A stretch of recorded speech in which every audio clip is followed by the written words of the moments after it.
Bonjour à tous et bienvenue dans VIP, une émission un petit peu spéciale aujourd'hui puisque c'est la première fois que je reçois un homme qui exerce ce métier-là, qui a cette passion-là.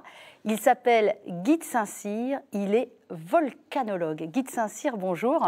Bonjour Emmanuel. Vous vous rendez compte, en 12 ans de VIP, je n'ai jamais reçu d'amoureux des volcans. C'est vrai que le grand nom de la volcanologie, c'était Haroun Tazieff. C'est vrai. Et puis qu'après, on vous a tous un peu perdu de vue. Il a tellement concentré l'attention sur lui et les médias. Et vous, Guy de Saint-Cyr, vous êtes volcanologue et non pas vulcanologue, parce que vulcanologue est un métier qui n'existe pas. On va quand même se mettre d'accord dès le départ. C'est bien volcanologue. Voilà, vulcanologue, c'est une invention de journaliste. Oui, complètement. Donc, volcanologue. Guy de Saint-Cyr, c'est vrai que vous avez, vous, cet amour du volcan, de la lave en fusion, de la matière. Et vous savez, en deuxième partie d'émission, on va recevoir quelqu'un comme vous. Alors qu'un métier totalement différent, mais qui a le même amour. Elle s'appelle Fleur Nabert, elle est sculpteur. On a déjà eu la chance de la recevoir il y a 3 ans, je suis ravie de la retrouver. Et elle travaille la matière, et c'est étonnant comme vos images. Et ces images se ressemblent, on découvrira ça en deuxième partie de l'émission. Ravi, là, ouais. Comment est née cette passion pour les volcans ? C'est un hasard. Vous savez, lorsque j'étais enfant, entre 16 et 18 ans, je passais mon temps sur les aiguilles de Chamonix, je grimpais, je voulais être guide de haute montagne. Et j'avais tout un projet de course avec un ami qui grimpait toujours avec moi. Et cet ami a eu un accident de moto.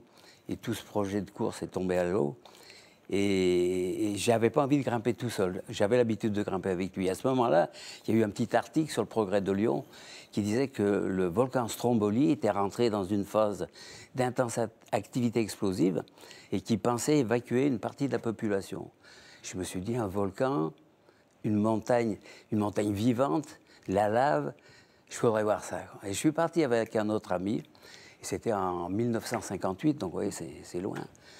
Et quand on est arrivé à Stromboli, eh bien, c'était une petite île, il n'y avait pas de guide, il n'y avait pas de touristes. Il y avait un bateau qui nous a amenés sur une plage noire où il y avait toutes les vieilles qui venaient chercher le courrier, qui venaient chercher les légumes. Et au-dessus, il y avait cet énorme volcan qui pétait, il y avait des bruits fantastiques. Je voyais des gros panaches gris qui montaient. Dès que le soir tombait, tout était rouge, incandescent. On voyait les blocs incandescents qui montaient. Et j'avais envie de m'approcher, j'avais envie d'aller voir, mais il n'y avait pas de guide, il n'y avait personne. Et on a mis beaucoup de temps pour monter, on a mis 2 jours pour s'approcher. On s'approchait, on reculait, et on est enfin arrivé jusqu'au sommet. Et là, j'ai pu plonger mon regard dans un cratère où il y avait 3 bouches actives qui balançaient des caillots de lave. C'était fantastique, quoi. Il y avait des jets de matière incandescente. Et là, j'ai été conquis, quoi.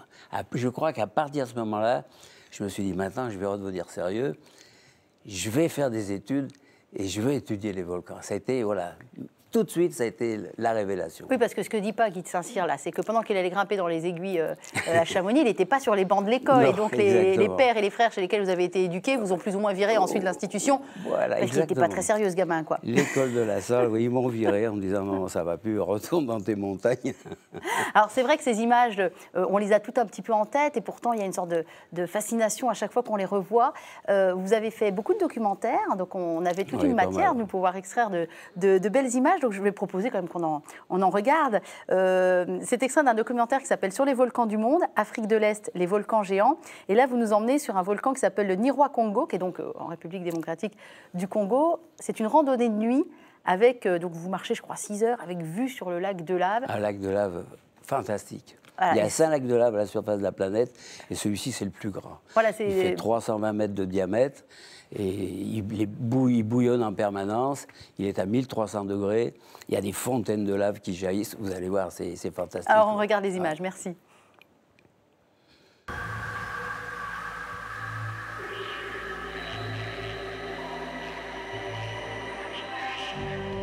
fait 6 heures. 6 heures d'ascension? Ouais. Ça va être beau alors. 6 heures, mais voilà les récompenses. Ouais. 3, 2, 1.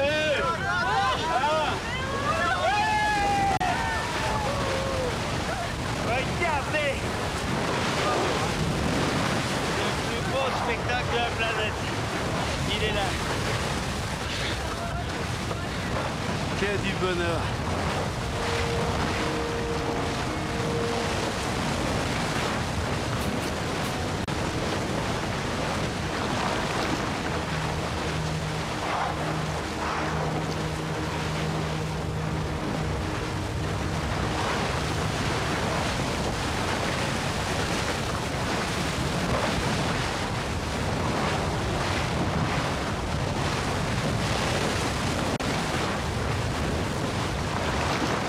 Il surplombe le lac d'environ 600 mètres.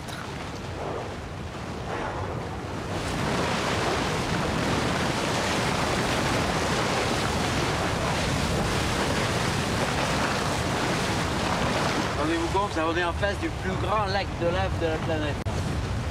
Par rapport au lac de lave, par exemple, de Hawaï, actuellement, le lac de lave de Hawaï, c'est même pas le quart de ça.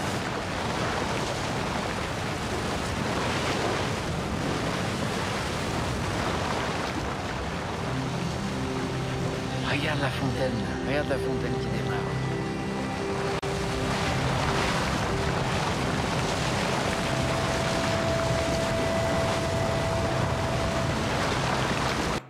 C'est impressionnant la fascination que ces images exercent sur nous, puis sur les gens qui sont avec vous. Et vous encore, je vous regardais en train de regarder ces images que vous connaissez par cœur, et c'est toujours la même fascination, Guy de Saint-Cyr. Ah, toujours la même fascination, oui. Ouais, ouais. Ça va bientôt faire 50, plus de 50 ans que j'emmène des gens sur les volcans, que je fréquente les volcans, et j'ai toujours cette même passion, ce même désir de voir de plus près, de descendre plus près, d'approcher plus près toujours.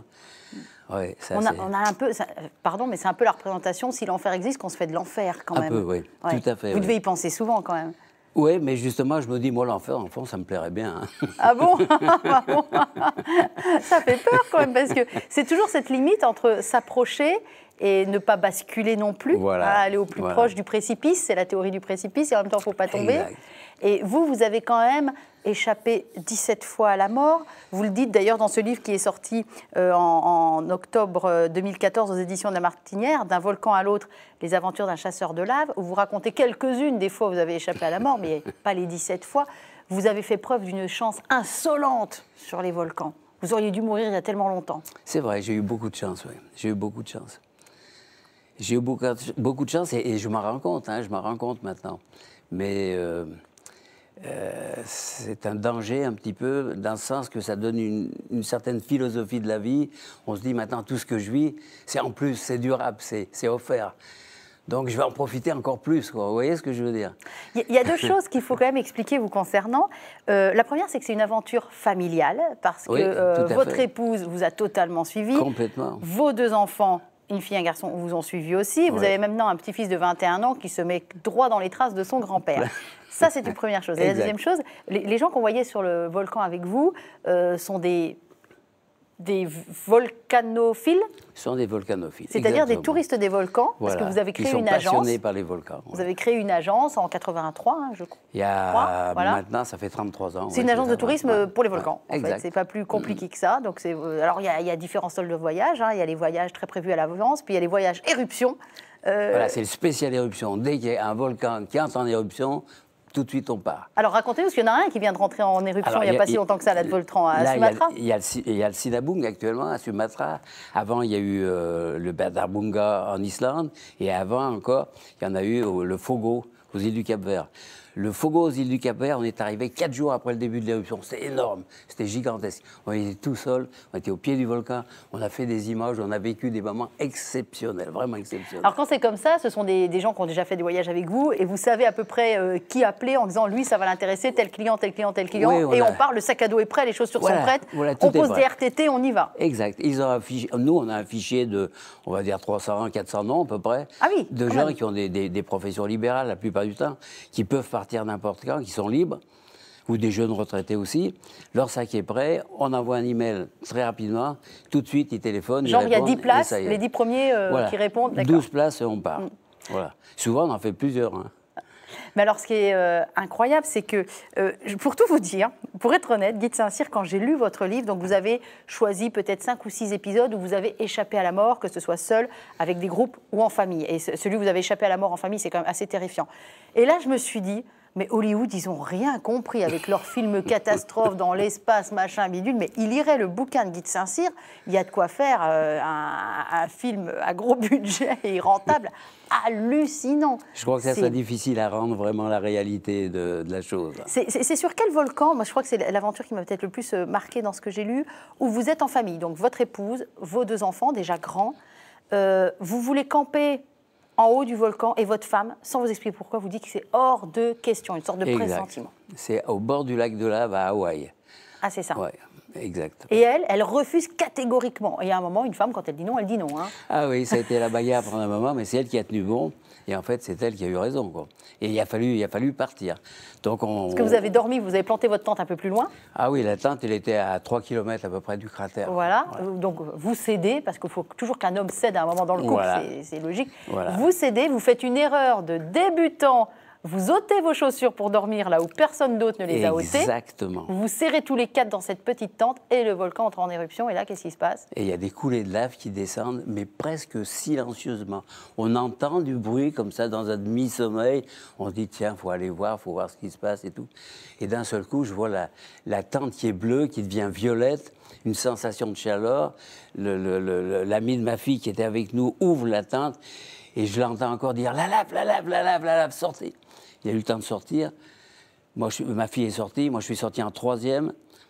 Et quand je suis sorti, j'ai vu mes chaussures qui étaient devant, qui ont été balayées par la lave qui arrivait vers nous. Là. Ma femme a eu le temps de sortir quand nos réserves d'eau explosaient, parce que la lave est passée sous nos 6 bouteilles d'eau. Et ça a été, on s'est retrouvés devant une coulée qui faisait 900 mètres de large et qui descendait comme ça, qui fonçait vers la mer. Et ça, presque dans un silence complet. C'est tout. Ce qui est incroyable, c'est que vous soyez là aujourd'hui pour en parler, parce qu'après vous racontez. Ah, D'abord, vous êtes pieds nus, il faut retrouver une moyenne, vous chaussez parce que le sol est brûlant. Alors, ils m'ont donné leurs guettes, j'ai pris les guettes, j'avais un bout de corde de rappel, j'ai ficelé ces guettes en corde de rappel, avec la corde de rappel pour me faire des chaussures vite fait. Et j'ai cherché un cheminement parce qu'il y avait 2 coulées qui nous encerclaient là. C'est ça, il fallait passer avant que les coulées se rejoignent. On a eu juste le temps de passer. Ouais. Non, mais je sais très bien que vous étiez vivant quand je lisais le bouquin, puisque vous alliez venir dans cette émission. Mais j'en tremblais de tous mes membres en disant, mais comment c'est possible de se mettre en danger pareil? Parce que la nature est imprévisible, on a beau être un expert, la nature sera toujours la plus forte. Mais imaginez, on a passé ce passage, on dit, ça y est, on est vivant. On est vivant, on s'est tous embrassés, on dit, ça y est, c'est fini. Et on risquait plus rien, on descendait tranquillement, on a marché 10 minutes. Et d'un seul coup, le sol se met à trembler. On entend un craquement derrière nous et une faille qui s'ouvre derrière nous, 40 mètres derrière nous. Là où vous étiez quelques secondes avant. Et un rideau de feu qui monte, de la lave qui monte à 4, 5, 6 mètres de hauteur, qui bouillonne, et la coulée qui descend vers nous. Et là, il faut se sauver devant la lave parce qu'on est sur la pente. Et là, il y a eu une demi-heure inoubliable dans une nuit, inoubliable, parce que la lave arrivait derrière nous, nous chauffait les mollets, nous chauffait le dos, et le terrain, c'était difficile, c'était tous des blocs enchevêtrés, on appelle ça des laves AA, c'est-à-dire c'est épouvantable de marcher là-dessus. On tombe, on se casse la figure, on se rattrape, tout glisse, tout craque, et la lave qui avance derrière, qui pousse, qui vous chauffe les mollets, il y a des coulées qui passent entre vos jambes, qui vous doublent, et il faut aller plus vite. Ma femme, elle a eu un problème de poumon, elle ne peut pas respirer très bien. Donc, ma fille lui a pris son sac. Moi, j'avais plus de chaussures, j'étais toujours avec mes guettes. Ça a été un moment terrible. Mais bon, on s'en est sorti. Mais il y a eu un moment, ma femme disait, laissez-moi. On l'a pris, on l'a aidé, et voilà, on s'en est tous sortis. Mais une demi-heure épouvantable, vraiment. Et à aucun moment, ça n'a remis en cause votre idéal de vie, parce que vous avez un petit-fils qui suit vos traces, ils ne sont pas à l'abri d'un accident. Alors, votre fille, elle a arrêté. Hein. Ouais. Au bout de 8 ans de volcan, elle s'est dit, c'est bon, j'ai pas envie de mourir, j'arrête. C'est vrai. Je m'installe en libéral. C'est vrai, parce qu'elle s'est fait peur 2 fois. Elle s'est fait très peur. Ouais. Voilà, mais les autres sont toujours dans la voiture, notamment ce petit-fils de 21 ans qui vous suit. Toujours. Vous avez une responsabilité quand même. Oui, mais bon, je pense qu'il a une vie, il a une belle vie, parce qu'il aime ça aussi, lui. Donc, il voyage déjà beaucoup. Il m'accompagne au Japon, et il est souvent avec son père au Costa Rica. Bon, il accompagne déjà dans les îles éoliennes. Et je pense qu'il va faire sa vie comme ça, parce qu'il aime ça. Et c'est vous qui avez montré la voie à finalement toute une famille qui se passionne, qui se passionne pour les volcans. Je voudrais qu'on regarde d'autres images. C'est toujours d'un film documentaire signé Olivia Delpo sur les volcans du monde, mais cette fois-ci on est à Hawaï, au Kilauea. Kilauea, voilà. Alors cette fois-ci on va voir un tunnel de lave, et je voudrais prévenir nos téléspectateurs parce que l'image va tellement vite qu'il vaut mieux qu'on vous prévienne.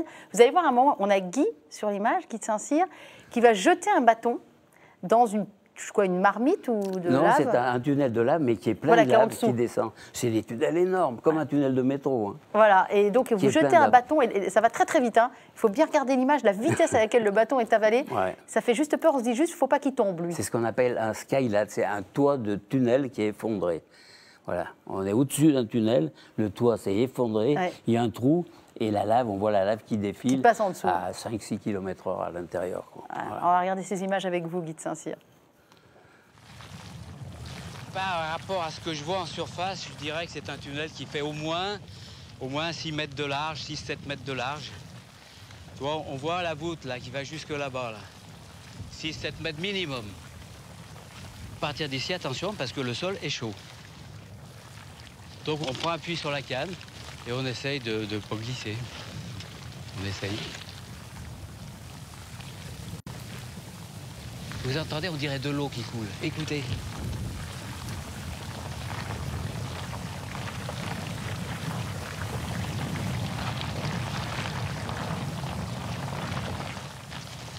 Monte plutôt ici, là. Voilà, tu vois, on est dessus, mais c'est suffisamment épais. Donc là, il n'y a pas trop de soucis, là.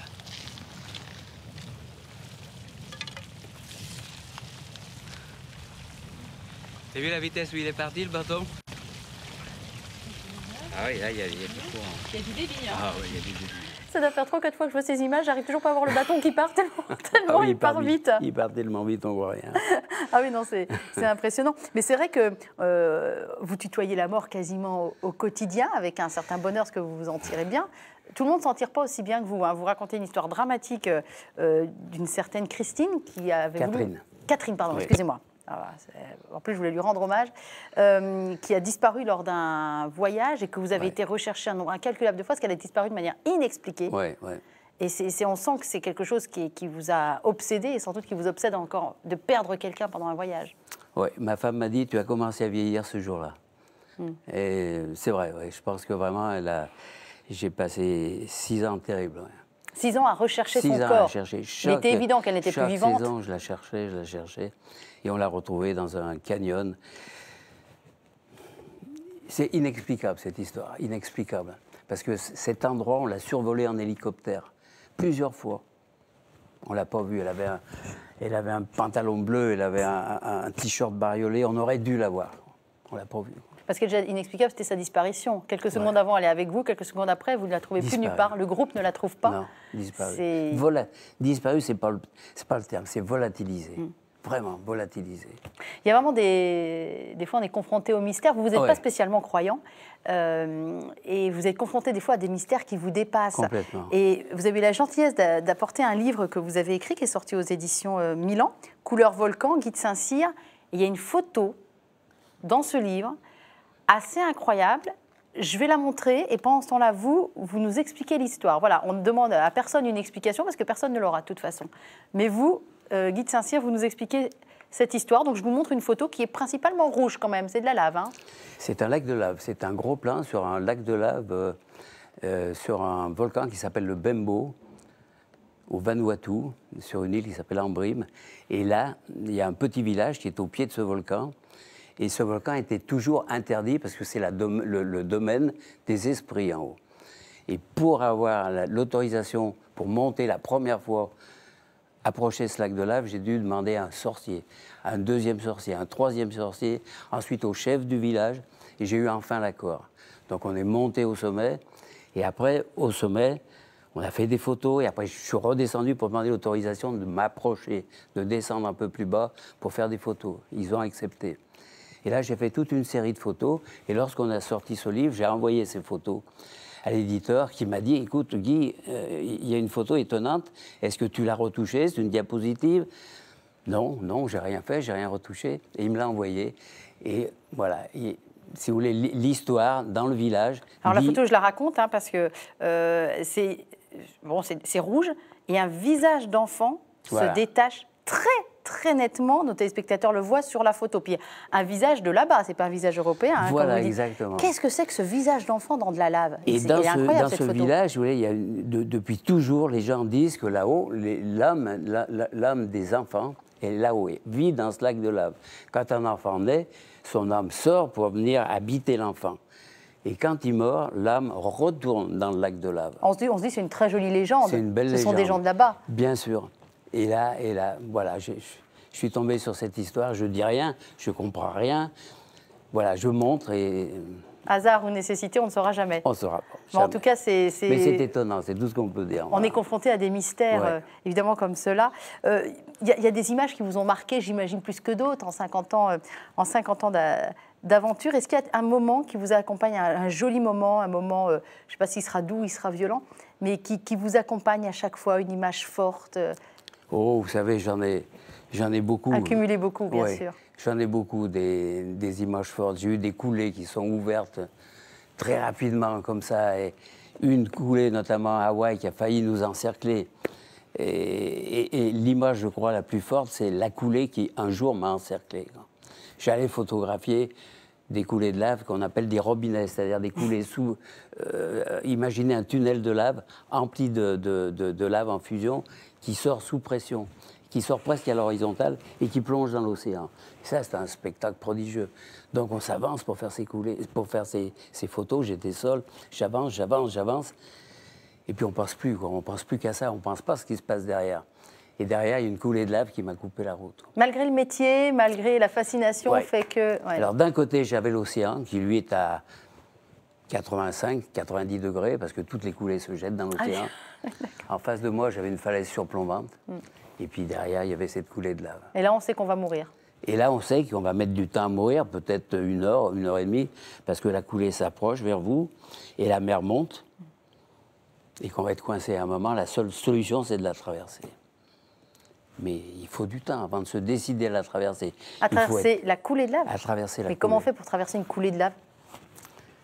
Eh bien, on fait comme j'ai fait, c'est-à-dire on remonte son col, on cache tout ce qui peut se cacher, on met son masque à gaz et on marche. On essaye de marcher là-dessus. Et la première fois, je n'ai pas pu. Non, mais vous n'avez même pas de chaussures spéciales? C'est des chaussures de marche lambda? Non, j'avais des grosses chaussures d'escalade, quand même, des grosses chaussures de montagne, avec une semelle Vibram assez épaisse. Mais bien sûr que ça ne résiste pas à 1300 degrés. C'est ça. Mais chaque fois, la mer, à chaque vague, arrivait sur la coulée. Il y avait un endroit, elle arrivait, elle recouvrait la coulée. Ça durait 2-3 secondes. Elle recouvrait la coulée, qui bouillonne. Et là, c'était le moment pour essayer de traverser. 6 mètres à traverser. 6 mètres, c'est long, 6 mètres. Et la première fois, j'ai loupé, je n'ai pas pu. J'ai mis un pied, le deuxième pied, et je suis revenu. C'était horrible. Là, ça vous brûle sous le menton, sous les oreilles, là, partout. Là, on a l'impression des milliers d'épingles qui vous... C'est terrible. Il ne faut pas respirer, surtout on se brûle les poumons. Et la deuxième fois, oui, j'ai fait la traversée, quoi. Et arrivé, sans respirer, bien sûr. Et arrivé de l'autre côté, j'ai hurlé, mais hurlé, même pas de douleur. Bien sûr que mon pantalon s'est racorni, mes chaussettes se sont incrustées dans la peau, mes chaussures ont fondu, les semelles ont fondu, mes chaussures brûlaient. Mais j'étais vivant. J'étais vivant. Et là, on gueule parce qu'on est vivant. Comme un enfant qui naît. Voilà, exactement. C'est comme une deuxième naissance. Exactement. Après, il y a des conséquences. Hein. Après, c'est greffe du pied, c'est hôpital, on pense ne plus pouvoir marcher jamais. Mais il faut rentrer encore. Il faut rentrer. Et impossible si j'avais pu tout de suite m'asseoir, enlever mes chaussures, je crois que ça ne serait pas trop mal passé. Mais impossible parce que toute la surface est à 200, 300 degrés. Il faut marcher au moins un quart d'heure avant de pouvoir s'asseoir quelque part. Donc pendant un quart d'heure, vous avez le pied qui grille comme dans un four. Et ça, on n'appelle pas Dieu au secours, même si on ne croit pas en lui? Je crois que non, on n'appelle pas Dieu au secours, mais on dit merci, merci, merci. Mais on a envie de remercier quelqu'un. Voilà. Je ne sais pas à qui on dit merci. Mais oui, peut-être, peut-être. On a envie de remercier quelqu'un. C'est vrai qu'il y en a beaucoup qui sont morts. Hein. Vous dédiez votre livre à Alan Toffoli, disparu tragiquement en Indonésie, qui était un camarade de... Oui, qui a fait beaucoup d'aventures avec moi sur les volcans. Un fou comme moi, un gonflé, un type fantastique. Ouais. Alors, moi aussi, je vais vous proposer, elle est loin d'être folle, hein, mais par contre, elle est gonflée, je la trouve assez fantastique. Elle s'appelle Fleur Nabert, elle est sculpteur, elle va venir nous rejoindre sur ce canapé rouge. Vous allez voir arriver, hein, c'est un petit bout de bonne femme, mais quand on voit ce qu'elle manie comme matière et comme matériaux pour tout le travail qu'elle fait en sculpture, j'avoue que c'est toujours assez impressionnant pour moi qui ne sais absolument rien faire de mes 10 doigts. Vous allez voir que la matière, Fleur, venez vous asseoir, vous allez voir que la matière lui parle aussi. Fleur Nabert. Fleur, ravi de votre connaissance. Guide Saint-Cyr. Alors Fleur Nabert, vous avez suivi cette première partie d'émission en régie. Voilà, comment vous réagissez par rapport à ce que vous avez entendu? C'est assez décoiffant quand même. Ouais, je suis très impressionnée. C'est la première fois que je partage un canapé avec un vrai aventurier. Mais pas trop près, hein, surtout. Voilà, j'ai peur qu'il entre en éruption. Non, c'est vraiment impressionnant. Et puis c'est merveilleux qu'il y ait des gens qui aillent chasser ce genre d'images pour nous, qui sommes peut-être un peu plus urbains, peut-être un peu plus raisonnables aussi. Ils nous rapportent les merveilles de la création, c'est chouette. J'avoue qu'avant de voir vos images, je m'étais jamais franchement intéressée au volcan. J'ai un fils qui veut être volcanologue, mais j'ai dit oui, ok, très bien.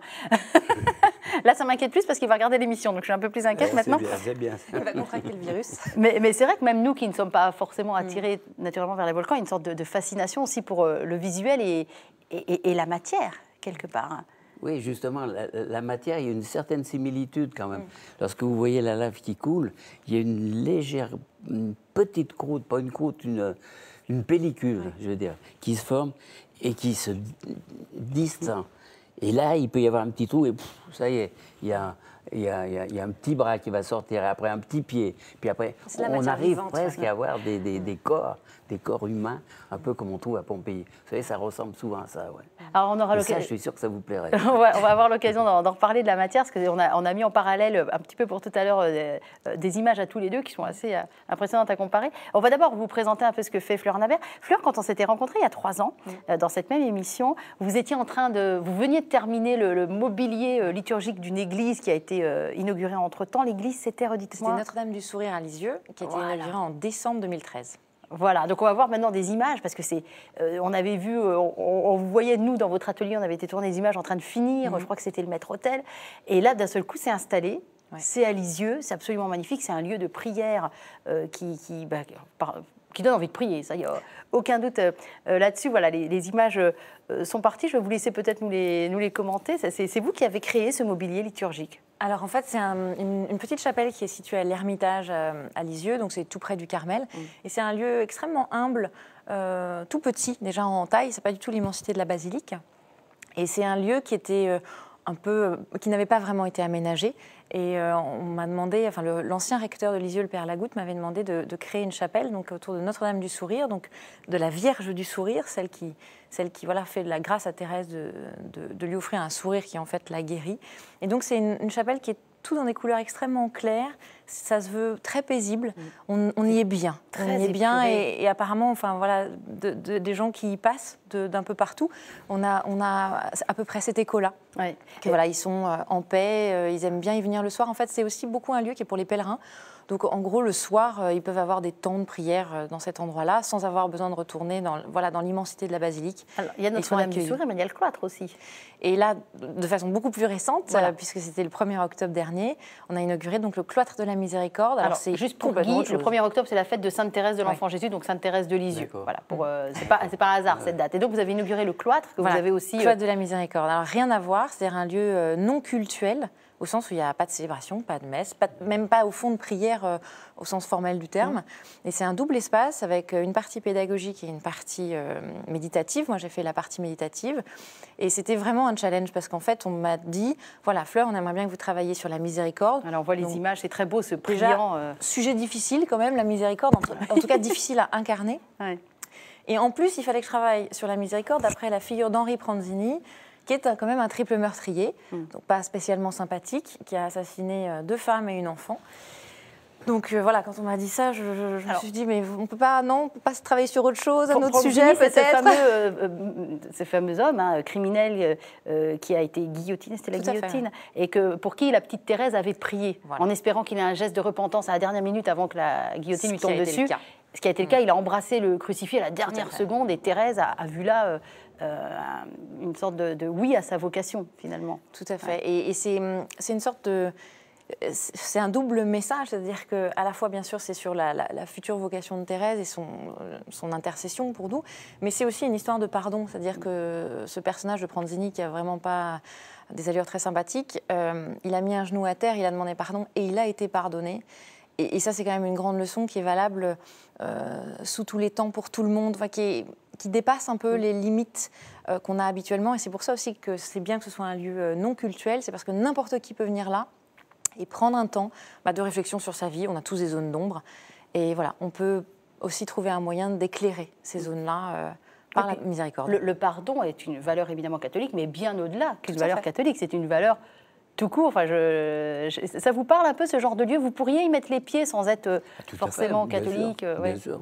C'est l'inverse de vos volcans. Vous avez vu, c'est calme, c'est posé. Je ne sais pas si c'est l'inverse. Et c'est reposé. Parce que sur les volcans, on peut avoir aussi cette sensation. Hein. Sensation de quoi? D'une sensation de quelque chose qui nous dépasse, de quelque chose de très fort, quelque chose qu'on ne comprend pas, quelque chose... On reste comme ça, médusé, je veux dire. Et là, il y a plein de choses qui passent dans la tête. Hein. Voilà. Alors, est-ce que c'est de la méditation? Est-ce que non? Je ne sais pas le dire. Mais on a parfois des grands moments comme ça. Qu'est-ce qui vous passe par la tête, alors? Difficile à dire. Qu'est-ce qui passe par la tête? Comment pourrais-je exprimer ça? C'est quelque chose qui nous dépasse. C'est tellement grand, c'est tellement fort que... Je ne veux pas dire qu'on se sent petit, non, pas du tout.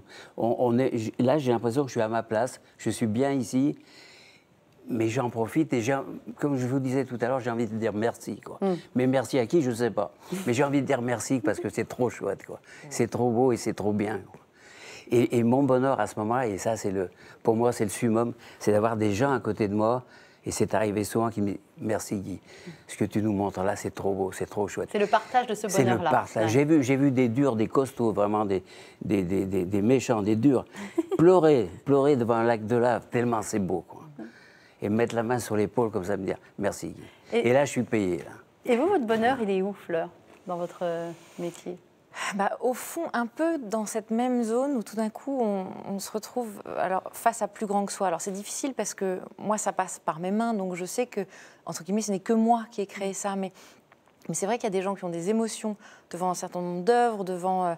on a vu un moment là sur Notre-Dame du Sourire un petit ostensoir en forme de cœur, tout simple, tout petit. Qu'est-ce que c'est beau. Qui n'était pas prévu. Je l'ai fait en plus, comme ça, un peu comme une sorte de touche finale. Et il a vraiment été reçu avec une immense force. Ils ont organisé des temps d'adoration à cause, au fond, de cet ostensoir, comme presque c'était devenu un prétexte. Enfin, c'est ça qui a créé, disons, une sorte de demande. Et oui, c'est d'avoir des gens qui, au fond, découvrent une émotion très grande qui était à l'intérieur d'eux, mais qui tout d'un coup se manifeste à l'extérieur d'eux. Bon, après ça, moi j'ai aussi une émotion devant le très grand quand je participe à des fontes de bronze. On sent qu'on touche à quelque chose qui nous dépasse. C'est-à-dire que je pense que tous les deux, en fait, notre grand point commun, c'est qu'on est émerveillés par la matière vivante.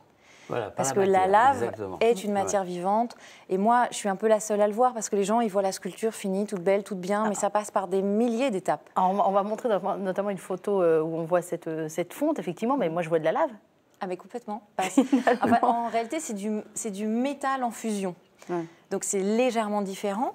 Mais moi, la première fois que j'ai vu une fonderie... Regardez, on est dans un volcan, là, non? En fait, moi, j'ai eu le même choc que Guy devant le Stromboli. C'est-à-dire que lui, c'était son Stromboli. Moi, c'était la première fois à la fonderie Landowski. J'avais 14 ans. Je suis arrivée là, ça sentait fort. Ça sentait... pareil, il y a des acides. Il y a des odeurs, bien voilà, sûr, ça sentait fort, il faisait chaud. C'était sale parce que c'était couvert de poussière. Au même âge, quasiment 14 ans. Hein, à peu près, oui. Et de ce jour-là... Alors, moi, je ne me suis pas dit que j'allais faire des études de volcanologue, mais je me suis dit, ce sera ça. Et on a ce Stromboli en commun. Oui, c'est vrai. Et c'est vrai que la sculpture, elle passe par plein d'étapes. Au fond, même, j'aimerais bien entrer dans une démarche un peu plus pédagogique pour montrer, pour mieux faire comprendre. Mais la sculpture, elle est d'abord en terre, ensuite elle est en plâtre, ensuite elle est en cire, ensuite elle est en bronze.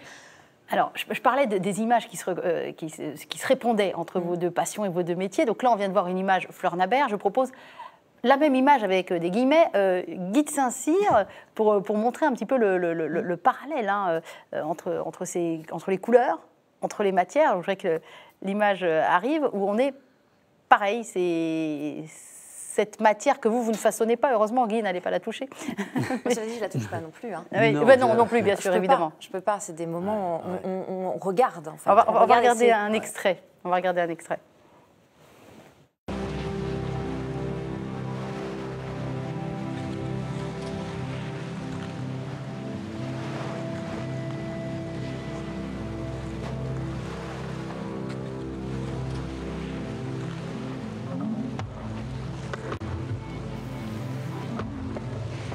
C'est un courant de convection.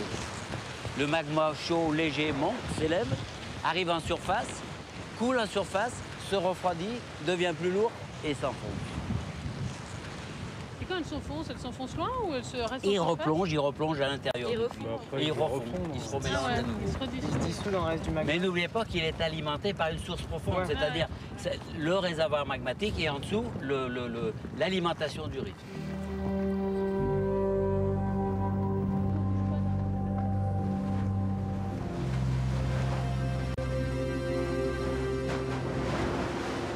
On peut comparer ces mouvements à la subduction des plaques ou à l'accrétion lorsque les plaques s'écartent, effectivement. Vous voyez nettement le courant qui part sur la droite. La partie qui est au-dessus du lac, elle s'est refroidie, mais elle est encore souple et elle se plisse, elle se plisse, elle se plisse. Voilà.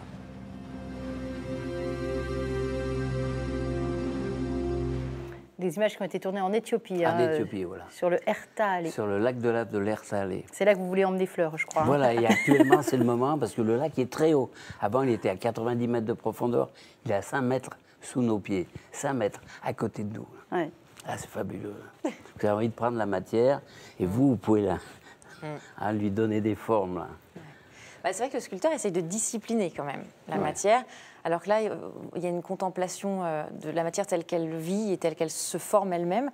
Mais j'avoue quand même que dans le métier de sculpteur, il y a une partie où il faut laisser la matière faire. Dans la terre, c'est vrai. Dans le bronze aussi, c'est vrai. Dans le verre que je travaille en ce moment, c'est vrai aussi. Ah oui, alors parlez-nous de ce que vous faites avec des vitraux thermoformés, c'est ça? Voilà, exactement. Ouais. En fait, il y a vraiment... Il faut aussi se laisser donner des choses par la matière. On l'a vu là dans les images, elle se dessine elle-même, elle s'autogère au fond. Et ben, il faut accueillir une partie de ça dans le métier de sculpteur, même si évidemment, nous, on a une finalité, on sait qu'on veut créer telle œuvre, tel thème, tel sujet. Et alors, les vitraux thermoformés, c'est une autre magie. En fait, ça se pratique de la façon suivante. Imaginez une immense feuille blanche qui, en fait, n'est pas du tout du papier, mais qui est du plâtre pulvérulent. En gros, de la farine. L'équivalent de la farine. C'est-à-dire que si vous éternuez, vous faites un cratère. Regardez, Guy, on a une image, ça va vous expliquer un peu ce que nous raconte Fleur. Et en fait, dans ce plâtre pulvérulent, on peut sculpter avec les mains, avec des outils, avec ce qu'on veut. Et ça, c'est une vision où on a la matière initiale et la matière finale. Donc à gauche, le plâtre, à droite, le verre. Donc sur le plâtre qui est à gauche, on va poser une grosse dalle de verre, un peu en hauteur, de façon à ce qu'elle ne touche pas le travail que j'ai fait dans le plâtre. Et là, on met dans des fours à plus de 1000 degrés et le verre va se couler dans le lit du plâtre et prendre sa forme exacte. Ce qui fait que le verre thermoformé, il est très épais et il est vivant. Là, c'était des essais. J'avais fait des essais avec et sans couleur. Et il y a tellement un monde qui se crée qu'on a préféré les essais sans couleur parce que la lumière vient tellement habiter, tellement chanter. Il n'y a même pas besoin de couleur, c'est un univers en soi. C'est vraiment fou. Et je fais ça avec les ateliers Loire, qui sont à Chartres, qui sont des très très grands maîtres verriers. Et qui. C'est très beau à voir sur les photos. Hein. Là, c'était sur le thème de l'eau. Ouais, c'est vraiment très très joli à voir. Oui, superbe. Et alors, en parallèle, on va vous proposer une autre image de Guy de Saint-Cyr, un autre extrait. Alors, si je ne me trompe pas, on est en Tanzanie sur le Lengai. Tout le monde connaît le Lengai, me dit Guy de Saint-Cyr. Bah oui, évidemment, quand on s'intéresse au volcan, mais moi, je découvre le Lengai en Tanzanie. On a l'impression de voir, c'est pas de la boue, hein, très clairement. C'est un volcan unique au monde. C'est le seul à émettre des natrocarbonatites. C'est une lave tout à fait particulière. Il n'y a absolument pas de silice dans cette lave. Quand elle coule, elle est noire, comme de l'huile de vidange. La nuit, elle est rouge cerise pommure. Elle est à 600 degrés, 650 degrés maximum. C'est-à-dire elle est rouge quand même, oui, rouge cerise. Et dès qu'elle se refroidit, dès qu'il y a un peu d'humidité qui arrive au contact, si vous versez un verre d'eau, par exemple, dessus, elle devient blanche comme de la neige. C'est-à-dire en 3 jours, juste avec l'humidité de l'air, ce qui était très noir devient blanc, immaculé comme de la neige. Ça, on va regarder quelques étonnant, images. Ouais.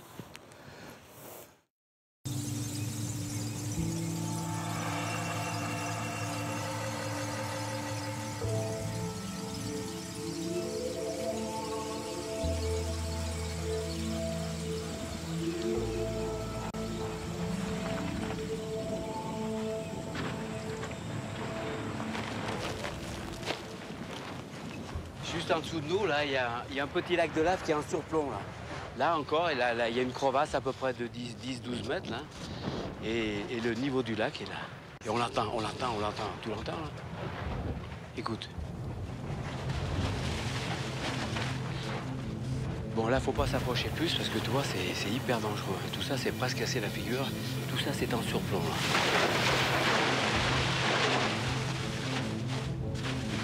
La première expédition sur le Lengai a été menée par Maurice et Katia Kraft en 1988. Mais il n'est pas réellement étudié. Trop unique, trop isolé.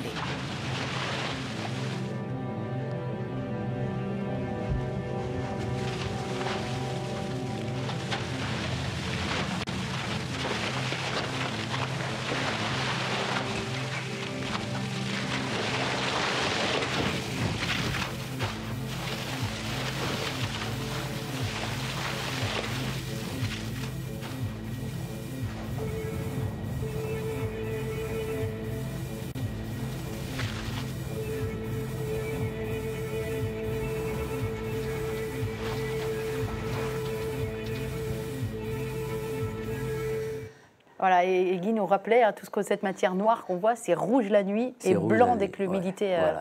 C'est un peu comme la matière d'un atelier de sculpture où en séchant, ça change un peu de couleur. Ça change de couleur, ça change de consistance. Enfin, la terre, elle est gorgée d'eau quand on la travaille. Elle sèche, elle change de couleur. On passe par une étape de cire. Je me souviens, dans la chapelle du Sourire, j'avais fait une sculpture sur Thérèse de Lisieux, qui maintenant est blanche et toute lumineuse, mais quand elle est sortie de fonte, elle était noire, elle avait toutes les tubulures de coulées qui étaient sur son visage. Enfin, on passe vraiment par des stades assez violents, au fond. Je comprends. Mais je crois, en fait, que ce qu'on a surtout en commun, c'est d'être des grands enfants émerveillés. Oui. Parce qu'en fait, je vois ces images-là, et c'est tellement... c'est tellement palpitant de jouer un peu avec toutes ces températures extrêmement élevées. Moi, je sais que je joue aussi avec les poids. Ça m'a toujours fasciné d'être capable de faire des bronzes de 300 kilos. Parce que c'est inaccessible de vous voir faire des bronzes de 300 kilos. Non, mais c'est vrai, on joue avec ça. On fait vraiment, c'est comme des grands enfants fascinés là par la beauté du monde et moi par la matière. Vous avez quand même autre chose en commun, je ne sais pas si vous vous en rendez compte, c'est le message. Parce que Guy, croyant, pas croyant, ça nous dépasse, peu importe, mais vous nous transmettez à nous, en nous ramenant ces images-là, ou en emmenant des gens sur ces volcans, un message aussi sur ce qu'est la planète, sur ce qu'elle a à nous dire, sur la façon dont elle s'exprime. Et vous, Fleur, ce que vous faites finalement, notamment quand vous travaillez dans un milieu chrétien, pour des églises, ou j'aimerais bien qu'on voit les photos d'ailleurs du reliquaire que vous avez fait pour la famille Martin, parce qu'on vient de canoniser Zélie et Louis Martin. Vous avez fait un reliquaire familial qui est pour les États-Unis, où il y a Thérèse, Zélie et Louis, donc Thérèse et ses parents. Vous êtes message aussi. Ce que vous faites est là en support finalement d'un message qui vous dépasse largement et qui est plus important. Et pourtant, il faut que vous fassiez une œuvre qui laisse passer le message et en même temps qu'il le valorise et en même temps qu'il soit joli. Et enfin, c'est complexe ce que vous maniez. Disons que je pense que vous nous transmettez la beauté du monde, de la nature, et moi, j'essaye de le faire sur l'humain. C'est-à-dire, par exemple, dans le reliquaire Martin, donc c'est la Magnificat Fondation qui m'a demandé de créer ça. C'est une fondation donc, qui est issue de la revue Magnificat, de la revue de prière Magnificat créée en France. Donc c'est une fondation américaine qui organise des grands événements à la fois spirituels et puis centrés sur l'art, donc aux États-Unis, uniquement sur le sol américain, et qui a décidé de faire mieux connaître la spiritualité des Martins, un peu avant l'heure finalement, parce qu'aux États-Unis, Thérèse de Lisieux est très connue et les parents pas du tout. Ça va probablement changer maintenant. Et donc voilà, j'ai créé ce reliquaire familial où ils sont tous les trois. Et là, vous voyez par exemple les grandes alliances, c'était vraiment pour magnifier ce que c'est que la beauté du mariage entre Louis et Azélie, puisque Zélie, son vrai prénom c'est Azélie, d'où le A. Donc là, on voit les reliquaires des deux parents, et puis la rose de Thérèse au fond avec son propre reliquaire. Et voilà, c'est essayer de mettre vraiment en lumière tout ce qu'il y a de beau et tout ce qu'il y a de profond dans l'humain. Qu'est-ce que vous avez tous les deux compris de la beauté ? Ça m'intéresse. Oula, ils sont en train de se faire des politesses, là. Ils se disent, qu'est-ce que c'est que cette question de journaliste, pourvu qu'elle réponde en premier, se dit Guy. Exactement. Allez, Fleur, puisque c'est une femme, va se dévouer, évidemment. Moi, je me dévoue. Et que c'est le plus volatile, mais le plus précieux. C'est-à-dire que ça se détruit extrêmement facilement. On peut aussi ne pas l'avoir, on peut juste passer à côté. Mais pour peu qu'on arrive à en capter des bribes, c'est le plus grand trésor. Donc moi, je travaille à essayer d'en capturer des bouts et à essayer au fond de les figer un petit peu, de les stabiliser dans le bronze, dans le verre, pour qu'on puisse s'y abreuver. Vous aviez fait, ça va lui laisser plus de temps pour réfléchir, vous aviez fait quoi comme parcours et comme études, Fleur, pour arriver là où vous en êtes aujourd'hui, cette pleine explosion de votre talent? J'ai fait un double parcours, moi, parce que j'ai pas voulu renoncer à mon amour pour la littérature en parallèle. Donc j'ai fait une prépa, et puis je suis allée au DEA et au DESS d'édition, et en parallèle, les ateliers des Beaux-Arts. Donc j'ai fait les deux, et je garde un petit ancrage dans l'écriture. Parce qu'en fait, l'écriture a l'avantage extraordinaire d'être beaucoup plus légère que la sculpture. Que les coulées ça de tient bronze. dans quelques kilooctets. Et voilà, et c'est facile, un document Avec les Word. sculptures de 300 kilos. Voilà, c'est pas tout à fait la même mise en œuvre que mes grands bébés de bronze. Mais donc voilà, moi j'ai une double passion, on va dire. Alors, la beauté, Guy de Saint-Cyr. Chez moi, la beauté se confond très souvent avec la violence. Oui, c'est ça. Voilà. Pour moi, la beauté, c'est l'expression des coulées de lave ou des explosions. Vous avez des explosions extraordinaires qui montent à 2000, 3000 mètres de hauteur. Imaginez des fontaines, ce qu'on appelle des fontaines de lave. C'est des colonnes de lave qui montent à 1000, 1100 mètres, 1200. Je crois que le record, c'est 1300 mètres. Le Sakurajima au Japon. Imaginez une fontaine de lave avec un diamètre de 100 mètres de diamètre à la base qui monte à 1300 mètres et qui s'épanouit dans l'espace comme ça. Et toute cette lave qui retombe, c'est extraordinaire. Et tout ça coule, descend et après part en coulée, des coulées de lave qui descendent, qui serpentent sur le volcan et quelquefois qui vont jusqu'à la mer. Et après, c'est le contact de cette lave qui arrive dans la mer. Il faut le voir. Je suis incapable de le décrire. J'ai essayé de le décrire dans mon livre, mais c'est très difficile. Il faut le vivre, vraiment. Il faut le vivre. C'est pour ça que je vous invite toutes les deux à le vivre. On va finir par y aller. Dépasse la peur, c'est-à-dire que... Oui, très vite. C'est plus fort que la peur. Et c'est un peu le problème, c'est un peu le risque. C'est que la passion est telle que quelquefois, elle anesthésie un petit peu le jugement. Et j'ai fait des erreurs, je le reconnais, parce que la peur a anesthésié à un moment mon jugement, et je me suis laissé aller, et voilà, allez, on avance, allez, on va voir un peu plus près. Là, si on passe derrière cette crête, tu vas voir la photo, ça va être terrible, voilà, c'est ça. Et on avance, et après, voilà, les blocs tombent un peu à gauche, à droite, on recule, on dit bon, voilà. Moi, je dis, Fleur, moi, si Fleur y va, j'y vais, mais là, je fais attention, non. J'ai quand même une question. Qu'est-ce qu'on peut dire hein. à un passionné comme Guy de Saint-Cyr, qui s'est éloigné des racines chrétiennes de son enfance, pour tout un tas de raisons qui vous appartiennent, vous qui avez fait du spirituel, finalement, votre matériau aussi, c'est l'autre matériau qui vient irriguer tout votre travail et qui le rend tellement beau. Qu'est-ce qu'on peut dire à un homme comme lui, confronté à la violence et à la beauté de la nature, pour lui dire, peut-être, on n'en sait rien, en tout cas c'est une question ouverte, peut-être que tout ça ne sort pas de nulle part, quoi. Qu'est-ce qu'on peut dire à cet homme-là, Fleur? Déjà, je pense que dans la beauté du monde, il trouve un écho à cette dimension spirituelle du monde. Enfin, on dit merci, mais on ne sait pas à qui. Disons qu'en fait, peut-être ce qu'il faudrait, c'est, je ne sais pas, mais il y a certains lieux qui sont aussi puissants que certains de vos volcans. Je pense à des immenses cathédrales, à des lieux où d'un coup on monte. Visiblement, vous aimez les choses grandes. Oui. Et voilà, je pense que dans certains lieux, on se dit, bon sang, ça a été fait de main d'homme. Alors vous ne regardez pas tellement ce qui a été fait de main d'homme, vous regardez ce qui est fait de la main de la nature. Voilà. Mais quand même, il y a des parallèles qui peuvent être faits. Et en fait, il suffit d'aller au cœur de ces lieux-là, faits de l'homme et faits de la nature. Et en fait, on s'aperçoit que c'est le même et que... Oui, et puis moi je pense, Fleur, je pense que quand on reçoit une invitation, on l'accepte poliment et on renvoie une invitation. Il y a une très jolie chapelle, Notre-Dame du Sourire à Lisieux, qu'il faut aller voir, Guy de Saint-Cyr. Il y a un cloître aussi qu'il faut aller voir, Guy de Saint-Cyr. Je pense qu'il faut renvoyer l'invitation. Avec plaisir. Mais je ne suis pas non plus contre la religion, pas du tout. Vous savez, ah non, ça on l'avait bien compris. J'ai eu un jour un très grave accident, je suis resté dans le coma pendant 8 jours, et à ce moment-là, donc... mes parents pensaient que j'allais mourir. Et ils ont appelé, j'étais jeune, j'avais 19 ans. Ils ont appelé un prêtre et le prêtre m'a dit « Est-ce que vous voulez l'extrême-onction » J'étais inconscient et pourtant j'ai répondu oui. Donc ça veut dire quand même que quelque part, quand on arrive, on sent que c'est fini, que c'est la fin, peut-être qu'on se dit dans le fond, peut-être mieux que je sois en règle avec moi-même. Ce qui est un petit peu lâche dans le fond, je reconnais. Mais... voilà, je le dis parce que je l'ai fait. J'en suis pas spécialement fier, mais je le dis. Peut-être qu'inconsciemment, vous sentiez qu'il y avait aussi une vérité qui se jouait là. Oui, peut-être aussi, oui. Peut-être que vous n'êtes qu'un volcan en sommeil. Peut-être. On n'en sait rien. Peut-être. On n'en sait rien. En tout cas, je voudrais vous remercier tous les deux d'avoir accepté cette invitation. Guy, de venir pour cette première fois dans VIP. Quand je pense que j'ai attendu 12 ans pour recevoir un volcanologue, voilà, on s'en donnerait des petites baffes. Des fois. Merci d'être venu partager votre passion. Fleur, j'étais absolument ravie de vous retrouver 3 ans plus tard, de voir où vous en étiez, de voir que vous êtes totalement épanouie. Vous êtes un vrai bonheur à voir, à expérimenter. Vous l'inviter dans votre atelier? Avec plaisir. Moi, je lance ces invitations à la place des gens, vous débrouillez après. Son bonheur est communicatif. Donc, et le vôtre alors? Du côté de Fleur Nabert, vous ne pourrez pas tous visiter son atelier. C'est pas possible. En revanche, vous pouvez aller à Lisieux pour aller voir son travail.